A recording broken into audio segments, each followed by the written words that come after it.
family, welcome back to our sacred place. I told you guys that I'll be doing things a little differently once I got the okay to do so, and I believe I definitely got the okay. I even got my little notepad here today where I actually jotted down a few notes so I don't miss anything. So bear with me, we're going to be pretty detailed and very open. If you're new here, welcome. And if you've been here for a while, thank you for staying. I felt really led to make this video today because over the past few days, weeks that we've been here together, this community has grown so much. And I realized that many of you may not actually know me. About 9 months ago, back in 2025, I randomly uploaded a video where I briefly introduced myself, but I was in a very different place back then.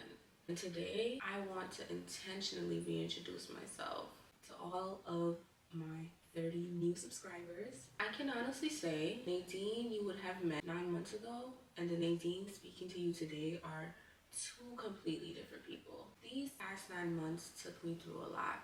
Hills, valleys, there were moments where I felt strong and moments where I felt completely undone.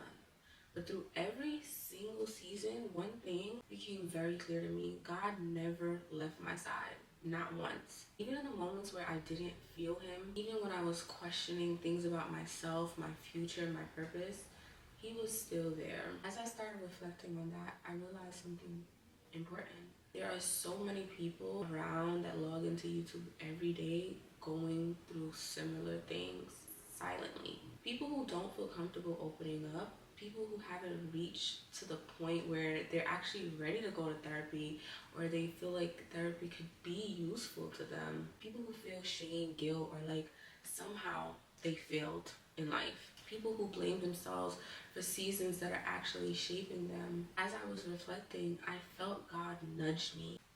Like literally nudge me and nudge my heart by saying your story isn't just yours. It's not just for you. You didn't go through these things just for you to learn. So many others can learn from it. This is why I want this channel to be a safe, peaceful place where we can meet 2 to 3 times a week, maybe very consistently, and talk about what God truth says about our real everyday situations. Not just the polished ones, not just testimonies after everything works out, but the in-between seasons, the confusing seasons, and the healing seasons that we all go through. Because 2025 changed me. It refined me, it softened me, it stripped things away that no longer aligned with who God was calling me to be. So let me introduce you again to Nadine sitting here today. I am healing, still in progress. I am attentive to God's voice and to myself. I am caring, passionate, and deeply understanding about so many things I didn't think it was possible to understand. I am someone who genuinely is doing her best to live by the word of God. It took me a long time to get here. Not perfect, and I don't expect anyone else to be. We're all a work in progress. We're all progressing. Not towards perfection, but just towards being a little better every day. But I can say this, God took his time with me and he did the character shifting that needed to be done. I'm no longer someone who feels entitled. I'm no longer someone who believes the world owes me something, that everything will just fall in my lap one day just because I'm me. I'm no longer rushing ahead of God trying to build a future I didn't even ask him about if he even approved of it. Instead, I'm someone who cares for herself more because I now understand what God says about me.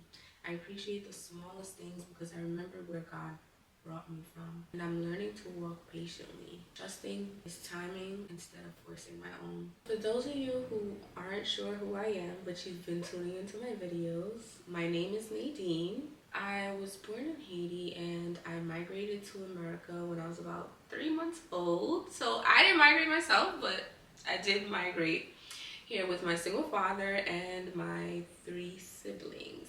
My dad raised us in Brooklyn, New York as a single father. I grew up in a Catholic church. If you're from Brooklyn, I'm sure you're familiar. Well, if you're from Brooklyn and part of the Caribbean side, I guess you can say, I'm sure you're familiar with St. Jerome Catholic Church, East Flatbush. That's the church I was raised in, where I received my first communion and my confirmation alongside with my siblings. We all did did it together. And yes, that meant super early mornings on Sundays where we would have to be up at about 6, 7 a.m. and actually be in class by 7:30. I never appreciated those mornings back then, but now looking back, I see how God was planting seeds long before I understood what they meant. Speaking of seeds that God has planted along the way, make sure that I remain close to Him. And I feel like this is since childhood. I remember in junior high school, I joined tutoring with my English teacher so she can continuously check my work. And it was me and one other friend. One day she just asked us, hey guys, do you believe in God? I know I shouldn't be talking about religion in school, but I just want to know, do you guys believe in God? I do for sure. That was my reply. Of course I do. And then she's like, how do you know God? Like, have you encountered God before? How do you believe that you know who God is? I got so emotional. This is 14-year-old Nadine answering this teacher. When she asked me this, I told her, I said, I was in an extremely difficult situation with my father, and it wasn't me that was in the situation, but my father was in this extremely difficult situation with his children, having to raise his children as a single father and being treated really poorly by his sister-in-law. We had to watch these things happen, and our dad didn't want us to see it happening. Throughout that entire time, my dad always did his best to protect us. I explained to my teacher there would be times my dad had a 16-seat van. He worked all the way out in Long Island, New York, and we lived in Brooklyn. He would leave work early, pick us up from school, and not let us go home. He would sit in that van. He would park it in a parking lot where there was a Haitian restaurant. We would go inside and have a meal. He would order the largest family meal, and all 4 of us, we would sit and eat as a family at that table every single day. We would go back out in the van and we would do our homeworks. And by the time it was time to go to bed, which was around like 7, 8 p.m., he would go back home with us, shower us, and put us to bed. And he had to do that for at least 6 months because he knew it was safer for us to be with him, where he could watch over his children and protect his children at all costs. My teacher, she started tearing up when I told her that. She found it extremely unbelievable that I understood that as not only that my dad was protecting us as his children, but so was God at the same time. And that's why God made it easy and convenient for him to be able to leave work, actually be able to come and pick us up from school and watch over us and watch us and make sure we eat and we're fed, because that's what fathers do. And I knew that it wasn't just my dad. God was also included in that. When I had that conversation with my teacher, she's like, Nadine, I'm not supposed to do this, but the story really moved me, and I really want you to pray. I really want you to get closer to God, because I feel like you really know who he is. And she brought back a Bible. And that Bible is the same Bible that I've been sitting on this same couch with. Areas in that same Bible where you can go and look for different things that you need. Like, today I'm feeling depressed, or today I'm feeling rejected. And it'll tell you what verses to go ahead and read. I have never bought another Bible. That Bible holds so dear to my heart because she took the time out and purchased me that Bible. I never misplaced it.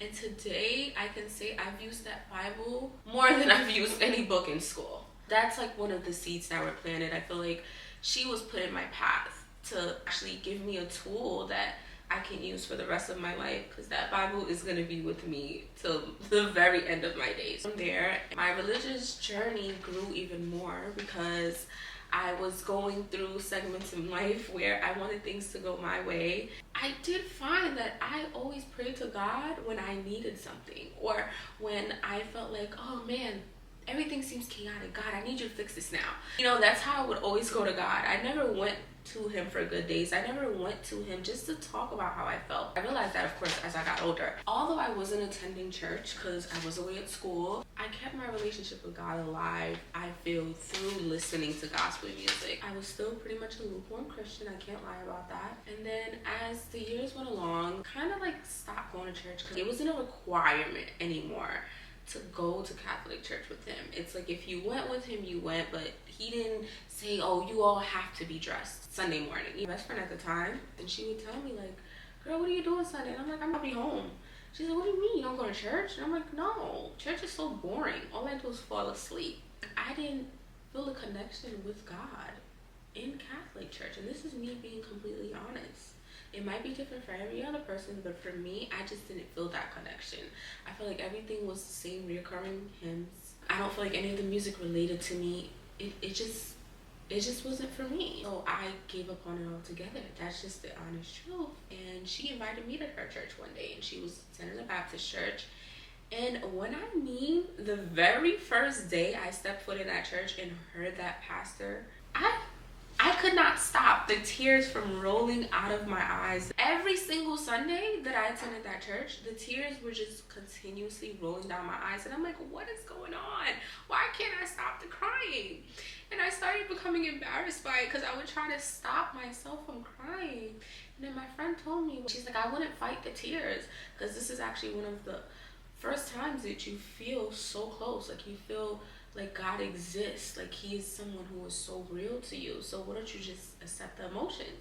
So from then I accepted all the emotions. I would cry every single Sunday for about 2 years. And every single Sunday when they would say walk to the front if you want to give your life to Christ, I also wanted to walk to the front, but I started crying because I just couldn't. Along the way, I was of course always in my college town. I started running into a lot of situations. Like of course, after you graduate, you're looking for a job or you want to move back home, but you need certain finances, etc. And I started feeling like, oh my goodness, I can't do this life without God. Like I need to pray. And that's when I really started getting into prayer, and I didn't know how to pray really. Yes, they teach you in Catholic church, but I just felt like I would just go pray when I needed something. But I wanted to learn how to pray so I can be completely dependent on God. So, of course, the most desperate times in our lives is what drives us the closest to Christ.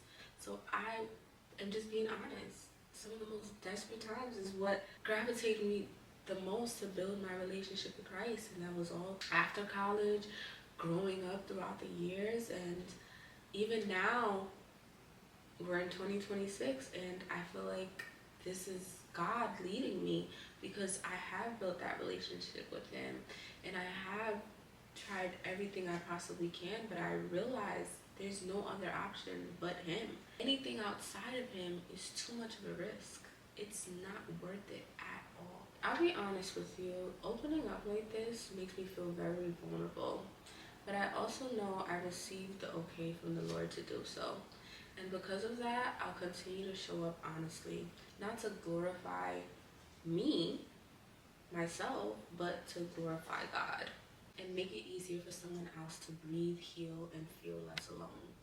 If you're going through something and don't know what to do next, I'll look for work for you. I'll go into the Word and I'll show you what the Lord says about it. So I just want to say thank you truly for being here. Thank you for subscribing. Thank you for trusting me enough to listen. If you feel led to share these videos with a friend or family member who may be walking through something similar or who could simply use some sort of encouragement, share this video with them.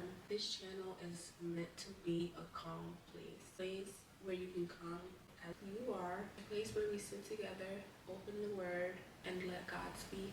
Whenever you decide to stop by, I'll be here. And I'm so grateful you're a part of this journey. Again, thank you for joining my channel. Subscribe, share this video, like, comment, and I can't wait to share so much more with you guys. You're not alone. As always, we love him, we trust him, and though we don't know what the rest of the day may hold, what tomorrow may hold, or what the rest of the week may hold, it is very much okay with us because he does. All right, bye-bye now.